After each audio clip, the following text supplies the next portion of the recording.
మీరందరూ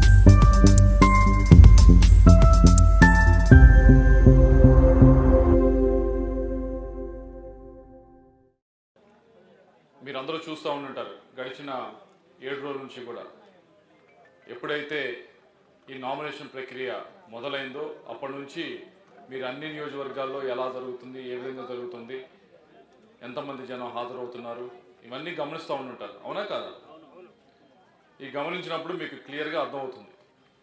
ఇప్పుడే కరెక్ట్గా అర్థమవుతుంది. ఎందుకంటే ఇదివరకు ఏ కార్యక్రమం చేసినా దానికి ప్రభుత్వం వైపు నుంచి మెషినరీ అంతా పనిచేసేది. పోలీసులు కానీ, ఆర్టీసీ బస్సులు కానీ అన్నీ పనిచేసేవి.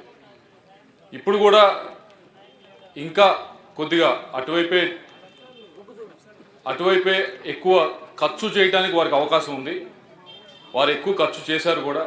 ఖర్చు చేసినా కూడా మీరు గమనిస్తే ఎవరికి ఎక్కువ ఈ నామినేషన్స్ కార్యక్రమంలో జనం ఎక్కువ వచ్చారని చూస్తే స్వచ్ఛందంగా వచ్చిన వారు, ఎండని సైతం లెక్క చేయకుండా వచ్చిన వారు, కసితో వచ్చిన వారు ఎటువైపు ఎక్కువ వచ్చారంటే 7 నియోజకవర్గాలు మనం చూస్తే 7కి 7 నియోజకవర్గాల్లో తెలుగుదేశం పార్టీకే ఎక్కువ మంది స్వచ్ఛందంగా ఎటువంటి ఇబ్బందులు పెట్టకుండా స్వచ్ఛందంగా వచ్చారు వాళ్ళందరూ కూడా. దీన్ని బట్టి అర్థమవుతా ఉంది ఎటువైపు గాలి వీస్తూ ఉంది, ఎటువైపు ఎవరు గెలవబోతా ఉన్నారు అనేది క్లియర్గా ఈ 7 రోజుల నుంచి మనం చూస్తే అర్థమవుతుంది. కానీ వైఎస్ఆర్ కాంగ్రెస్ పార్టీలో ఐపాక్ టీమ్ ఒకటి పనిచేస్తుంది. వీళ్ళు ఉన్నది లేనిది నేను ఉన్నట్టు క్రియేట్ చేస్తారు, జనాన్ని మోసం చేస్తారు. సరే అక్కడతో ఆగితే సరిపోదు. వీళ్ళు ముఖ్యమంత్రి గారిని కూడా మోసం చేస్తారు. ముఖ్యమంత్రి గారిని ఎలా మోసం చేస్తారు? జనాన్ని మోసం చేయడం అయితే మాకు తెలుసని ముఖ్యమంత్రి గారిని ఎలా మోసం చేస్తారో మీరు ప్రశ్న అడగచ్చు. జనాన్ని మోసం చేయడం అంటే వారికి తెలుసు, చాలా క్యాడర్లో అసంతృప్తి ఉంది, ఇబ్బందులు ఉన్నాయి, అన్నీ ఉన్నాయని వాళ్ళకి తెలుసు.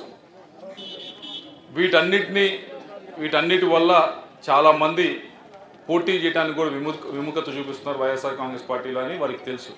దాన్ని కవర్ చేయడానికి మీరు గమనిస్తే జనవరి నెల నుంచి మొదలెట్టారు సిద్ధం సభలు అని చెప్పి మొదలెట్టారు. దానికి విపరీతంగా డబ్బులు ఖర్చు పెట్టి దాదాపు 700 కోట్ల రూపాయలు ఖర్చు పెట్టి, అది ఊరినే వచ్చిందిగా జనం, విపరీతంగా డబ్బులు ఖర్చు పెట్టి బస్సులో ఎక్కితే ఇది దిగితే ఇది అని చెప్పి విపరీతంగా డబ్బులు ఖర్చు పెట్టి అక్కడ తీసుకొచ్చి ఆ సభలు చేశారు. ఏమని?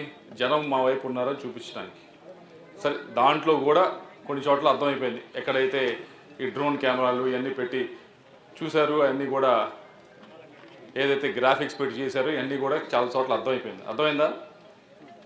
అయినా కానీ ఇంకా బూడీ కొట్టిస్తాం చూస్తూ ఉన్నారు.